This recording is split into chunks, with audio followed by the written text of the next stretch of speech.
এ নাও খেয়ে নাও।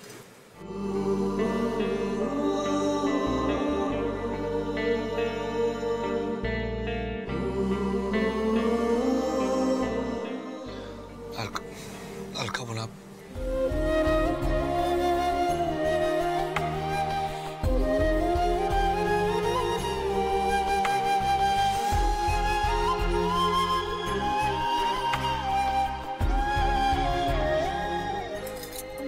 শুয়ে পড়ো এবার।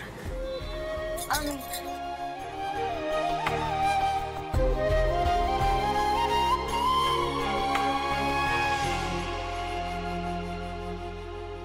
পুতুল, আগের বার যে তুই রক্ত দিয়েছিস বলিসনি কেন? না মানে দিদি তো আমি ওই দিদিকে মহান প্রমাণ করতে চাইছিলি তাই তো?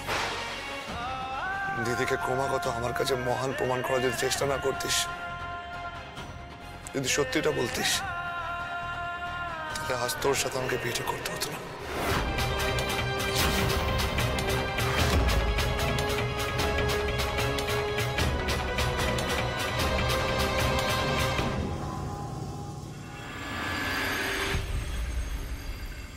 এসো এসো এসো, সাবধানে নিয়ে এসো। চল চল চল, দেখে দেখে পুতুল একটু সোফাটা ঠিক করে দিলাম, দেখে সাবধানে। কি কাণ্ড বলো তো, হ্যাঁ কোথা থেকে যে কি হয়ে গেল। হ্যাঁ বস, চুপটি করে বস, ওস্তাদি দেখে। ময়ূক, ও ময়ূক, এসে গেছিস বাবা? আরে খুব ব্যথা না রে ময়ূক? আরে বৌদি তুমি কি বলছো, মাথা ফেটে গেছে, ব্যথা লাগবে না? মা তুমি চিন্তা করো না, ডাক্তার ব্যথার ওষুধ দিয়েছে, ঠিক হয়ে যাবে। আমি একটু জল নিয়ে আসি। হ্যাঁ যা যা, জল দিয়ে। হ্যাঁ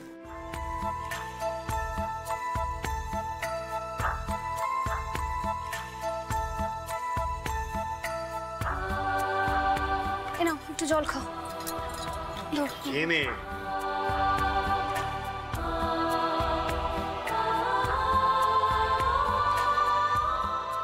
দাদু ভাই, দাদু ভাই কি হয়েছে? হ্যাঁ কি হয়েছে তোমার দাদু ভাই?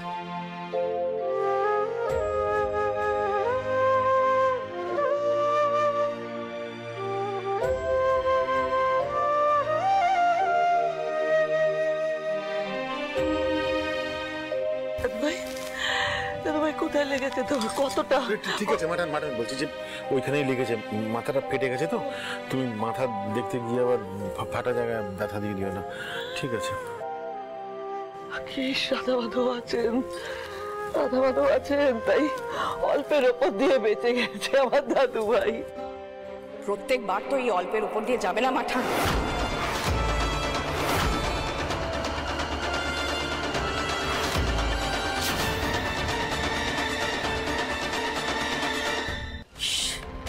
কি অবস্থা করেছে ছেলেটা, ওকে এভাবে মেরেছে।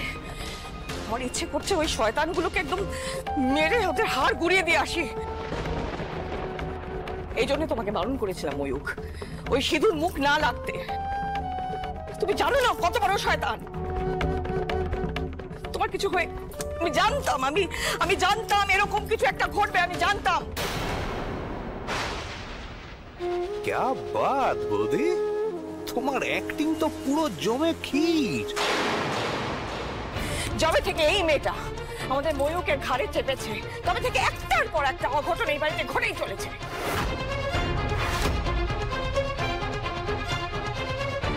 এই শুরু হলো মায়ের চেয়ে মাসির দরদ বেশি। কমলিকা কি হচ্ছে কি? এই সময় এইসব কথা কেউ বলে? হ্যাঁ ছেলেটা লেগেছে, একটু রেস্ট করতে দাও প্লিজ। ঠিকই তো মেজদি ভাই, এখন এসব কথা বলার কি দরকার? রোহিণী তুমি একটু চুপ করবে? জানো না শোনো না, সবকিছুর মধ্যে তোমায় ঢুকতে হবে, কথা বলতে হবে। মেজা বলতে একদম ঠিক বলেছে। এই যে ময়ূক মার খেয়েছে কার জন্য? এই পুতুলের জন্য। খেয়াল করে দেখো, যবে থেকে এই পুতুল এ বাড়িতে এসেছে সেদিন থেকে শান্তি একেবারে চলে গেছে বাড়ি থেকে। আর ফিরবেও না কোনোদিন শান্তি এই বাড়িতে। যতদিন এই অত্যাধিক পাকা এই অসভ্য মেয়েটা, এই সব জানতে মেয়েটা এই বাড়িতে থাকবে, ততদিন এই বাড়িতে শান্তি ফেরার নয়। আমি জানতাম এই বাড়ি থেকে যে কেউ পড়ে দাঁড়াক না কেন, তার ইম্প্যাক্ট ময়ূকের ওপরেই পড়বে। একে তো দাদা ভাই অকালে চলে গেলেন, এরপর যদি ময়ূকের প্রাণ চলে যায়। মেজো,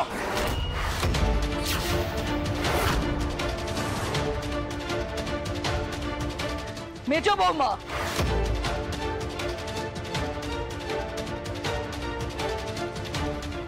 বৌমা, তোর কি কাণ্ডজ্ঞান কিচ্ছু নেই? এই তো ময়ূরকে আমার ছেলে বলো সব সময়। ছেলেকে এমন ভালোবাসার বহর দেখাচ্ছ যে ছেলের মৃত্যু কামনা করছো তুমি। কি বললেন আপনি? আমি ময়ূকের মৃত্যু কামনা করছি? আমি ওকে পেটে ধরিনি ঠিকই, কিন্তু আমার ছেলের মতো। আপনি আমাকে আটকাচ্ছেন কেন মাঠান? কারণ আমি সত্যি বলছি বলে? 100 বার বলবো, 1000 বার সত্যি বলবো।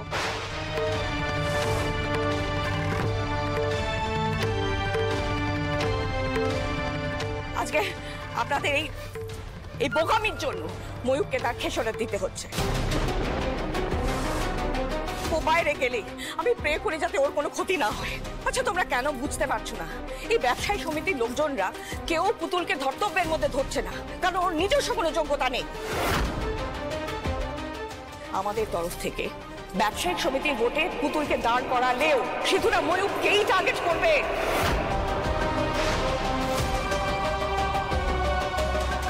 ওর প্রেজেন্সটাই তো যথেষ্ট। ওর জন্য আগুন জ্বলবে, আর পূর্বে আমার ছেলে।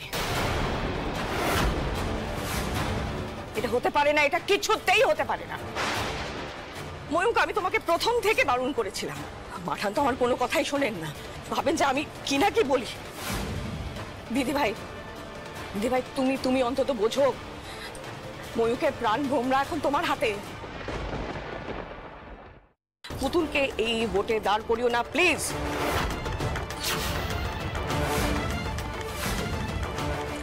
আরো বড় অ্যাটাক হবে ময়ূকের উপরে, তোমরা কেন বুঝতে পারছো না? মেজমা,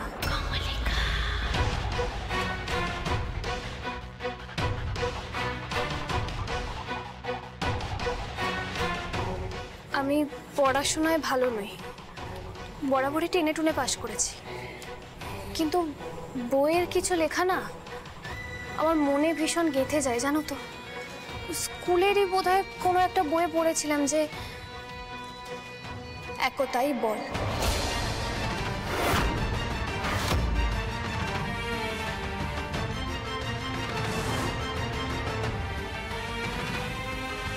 একটা লাঠিকে ভেঙে ফেলা সহজ মেজমা, কিন্তু 10টা লাঠি জড়ো হলে সেই সমষ্টিকে ভাঙে কার সাথে? আমি গ্রামের সবাই প্রতিনিধি হয়ে দাঁড়াচ্ছি, ছোট ব্যবসায়ী, ভাগ চাষি, যাদেরকে সিধু আর তার দলের লোকেরা বিভিন্নভাবে অত্যাচার করে ঠকায়। এই মানুষগুলো তো আমার নিজের লোক, আমার কাছের লোক, এরা সবাই আমার পাশে আছে। তুমি পাশে আছো, এই বাড়ির প্রত্যেকে আমার পাশে আছে। এতগুলো মানুষ আমার পাশে থাকতে সিধুকে আমি ভয় পাবো মেজমা? কার এত সাহস যে এত মানুষ আমার পাশে থাকতে আমার আর ময়ূকদার ক্ষতি করবে?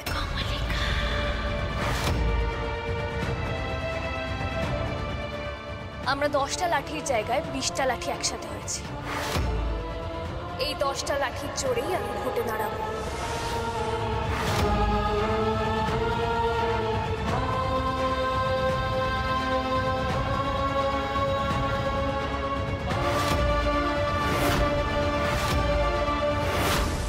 বাহ পুতুল, বাহ! ভোটে তোর নাম প্রস্তাব হওয়ার পর থেকে দেখছি বেশ তেজ বেড়েছে। হ্যাঁ, গরম গরম বক্তৃতা রাখছিস, ভালো ভালো। তা তোর এই মুখের বুলি দিয়ে ময়ূখের উপর হওয়া সিধুর আক্রমণ আটকে দিতে পারবি তো? না ছুটকা, আমি পারবো না। সে কি, পারবি না? তাহলে তো একটু নিজের অকাতে থাকতে হবে। তুমি নিজে নেত্রী হবে আর সেই জন্য বাড়ির ছেলেটাকে বলি দেবে, তা তো হয় না, তাই না? তুই না লক্ষ্মীমন্ত, এই লক্ষ্মীমন্তের চিল। নিজে হিরোগিরি দেখিয়ে স্বামীকে বিপদের মুখে ঠেলে দিবি, আর তারপর জানবি না স্বামীকে কি করে বিপদের মুখ থেকে উদ্ধার করতে হবে। বাহ! তুমি আমার কথাটা ভুল বুঝলে ছুটকা। তুমি আমায় জিজ্ঞেস করেছিলে যে আমি আমার কথার জোরে ময়ূকদাকে বাঁচাতে পারবো কিনা। উত্তরটা হলো না, পারবো না। কথার জোরে পারবো না ঠিকই, কিন্তু হাতের জোরে আমি পারবো।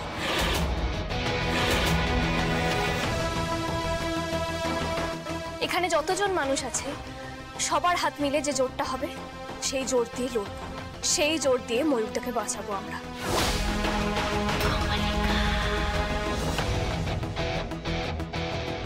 ছোটকা, তুমি বারবার আমাকে আর ময়ূরটাকে আলাদা করে কেন ভাবছো? আমরা দুজনে তো একই দলের। আর তাছাড়া আমরা সবাই মিলে যদি রুখে দাঁড়াই, ওই সিঁদুর ক্ষমতা নেই যে আমাদের বাড়ির কারোর গায়ে হাত দেয়।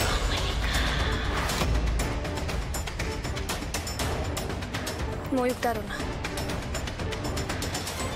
তাই আমি ঠিক করেছি ভোটে আমি লড়ব। ওই সিঁদুর ভয়ে কোনো মতে আমি পিছিয়ে যাব না। আমাদের মধ্যে যত সমস্যাই থাক, তোকে আমি স্ত্রী হিসেবে মানি না মানি, আজ আবারও তোর ব্যক্তিত্বকে, তোর তেজকে, তোর কনফিডেন্সকে স্যালুট পুতুল। আমি যখন পুতুলের নামটা ভোটে দাঁড়ানোর জন্য প্রস্তাব করব ভেবেছিলাম, তখন আমি একটু দ্বিধায় ছিলাম। হাজার হোক ওর বয়স কম, কিন্তু আজও বুঝিয়ে দিল যে কম বয়সেও অনেকে জ্ঞানী হয়।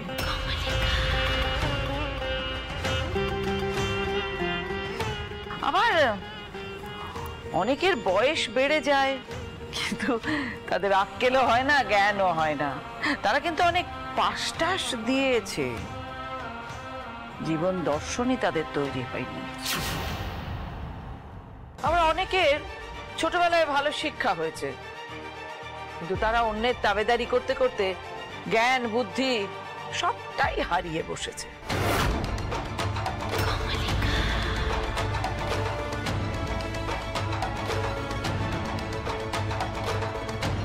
পুতুল, তুই একদম ঠিক বলেছিস মা। এই যে হাতের 5টা আঙুল, এটা যখন এরকম হয়ে যাবে তখন সেটা মুষ্টিবদ্ধ হবে।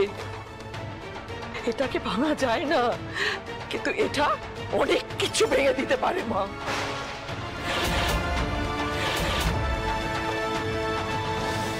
সাবাস সাবাস মাঠান, তোমরা সবাই মিলে কি শুরু করেছো বলো তো? ছেলেটা লেগেছে, আর তোমরা এখানে গরমা গরম সব ডায়লগ দিচ্ছ। ইস, আমার কাছে যদি খাতা পেন্সিল থাকতো না, আমি লিখে রাখতাম। মাথা কাটিয়ে আমাকে আর যাত্রার ডায়লগ লিখতে হতো না। অরুণ, তোমার কি একটু সেন্স নেই? দেখছো একটা জরুরি বিষয় আলোচনা হচ্ছে, এটা জীবন মরণের ব্যাপার, সেখানে তুমি এরকম তামাশাগুলো কেন করছো? আলোচনার তো কিছু নেই মেজ বৌমা, পুতুল তো সব কথা বলে দিল। তুমি কি বুঝতে পারোনি? মানে বাংলা কথা তুমি বুঝতে পারছো না এখন? মানে আমার কি কোনো কথারই কোনো দাম নেই? আমি এতবার আপনাদেরকে বোঝাচ্ছি, আপনারা সেই পুতুলকেই এই ভোটে দাঁড় করাবেন? এই পাকা মেয়েটার কথা আপনারা সকলে মিলে নাচছেন? দিদি ভাই, বাকিরা অন্ধ হয়ে আছে, তুমি অন্তত নিজের চোখ খোলো। ছেলেটা প্রাণ সংশয় হয়েছিল, দেখো ওর মাথায় স্টিচ পড়েছে, চোখে মুখে স্পষ্ট যন্ত্রণা, তারপরেও তোমরা অন্ধ হয়ে থাকবে, কেউ কিছু দেখবে না? পুতুল, তুই কি চাস বল? তুই কি আরো ক্ষতি চাস? মেজ বৌমা, শান্ত হও, শান্ত হও। কি বলছো তুমি? ময়ূক দাদু ভাই এই বংশের ছেলে। তুমি এই বংশের ইতিহাস জানো? এই বাড়ির পূর্বপুরুষেরা স্বাধীনতার সময় অহিংস আন্দোলনে যোগ দিয়েছিল। পুলিশের লাঠির বাড়ি খেয়েছে, কিন্তু স্বাধীনতার স্বপ্ন ছাড়েনি। সেই বাড়ির ছেলে আমার দাদু ভাই।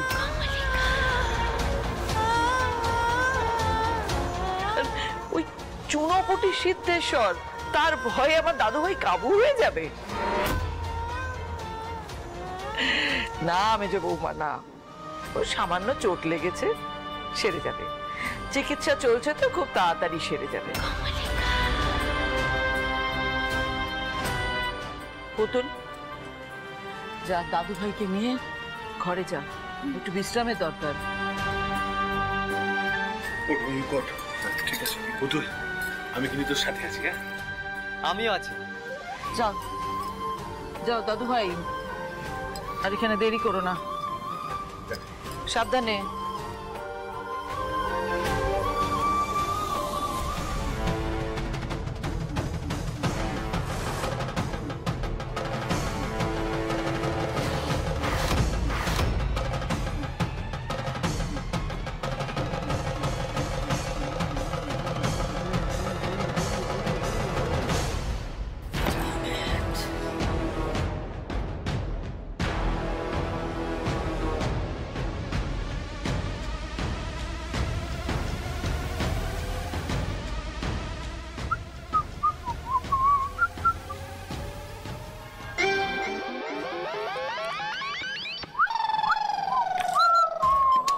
ছোটা কি সরো না।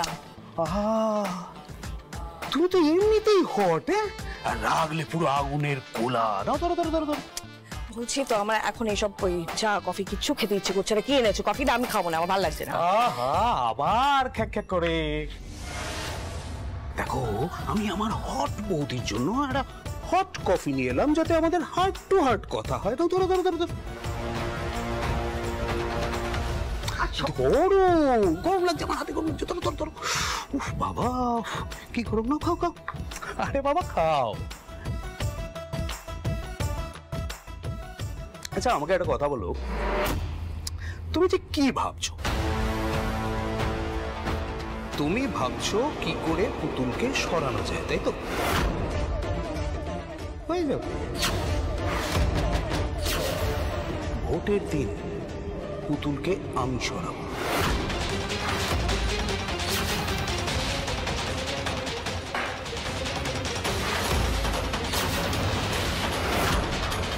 কে কে?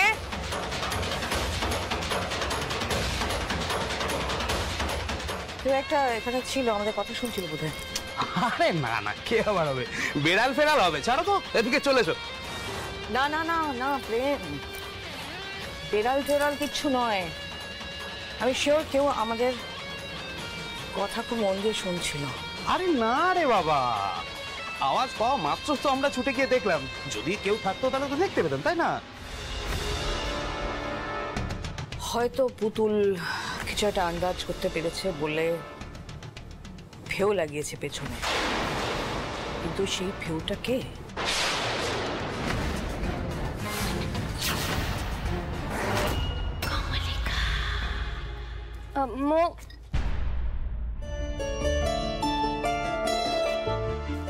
বাবা, এখনো জামা কাপড় পাল্টানো হয়নি?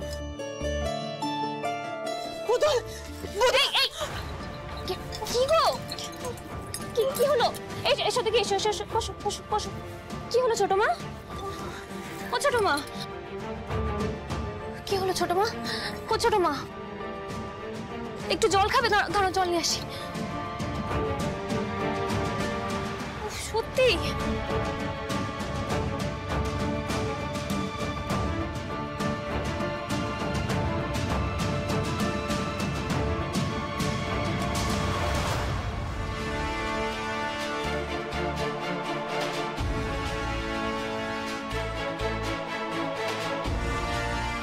কি যে করো না তুমি, সত্যি এরকম দৌড়ে আসার কি ছিল? আমায় একটু বলতে আমি চলে যেতাম। ঠিক লাগছে? না রে, ঠিক আছে। আসলে ওষুধটা খাইনি তো, তাই মাথাটা কেমন একটা যেন করছে। ওষুধটা না খেলে শরীরটা কেমন একটা আনচান আনচান করতে থাকে, মাথা ঘোরায়, অস্থির অস্থির লাগে, জানিস তো। কোথায় যে রাখলাম ওষুধটা আমি খুঁজেও পাচ্ছি না। আমি অনেক দেখো তো, এই ওষুধটা। হ্যাঁ, এটা কোথায় পেলি তুই? আমি এখানে রেখে গেছিলাম। হ্যাঁ গো, তুমি বোধহয় ভুল করে রেখে গেছিলে। আমি তো জানতাম না এতটা জরুরি ওষুধ, না হলে আমি নিজেই গিয়ে দিয়ে আসতাম।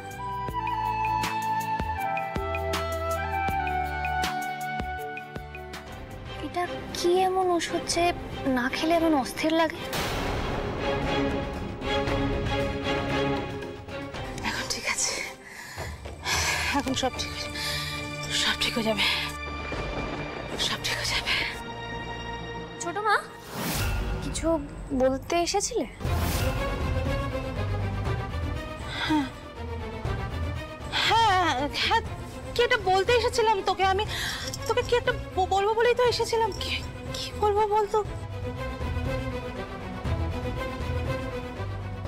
ভুলে গেলাম।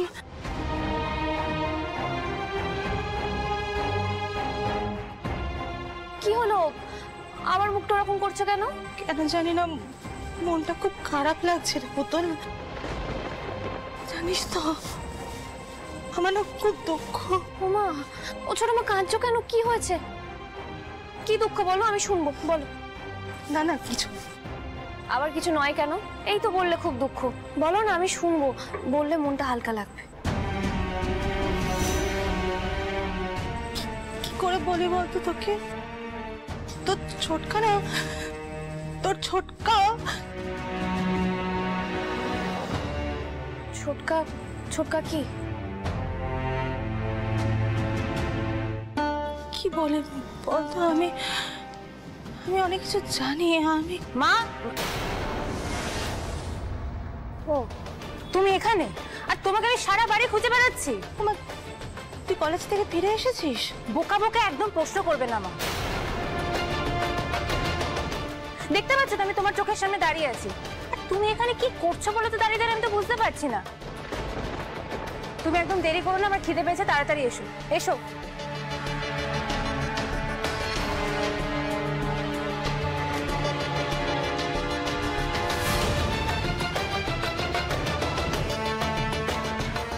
আরে ছোট মা, ছোট মা ওর ফোন আর ওষুধটা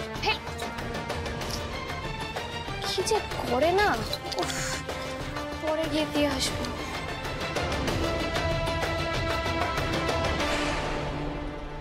ভারী অদ্ভুত ওষুধ তো, না খেলেই মাথা ঘোরে, খেলেই ঠিক হয়ে যায়। একটা গন্ডগোলের আছে, জানতে হবে।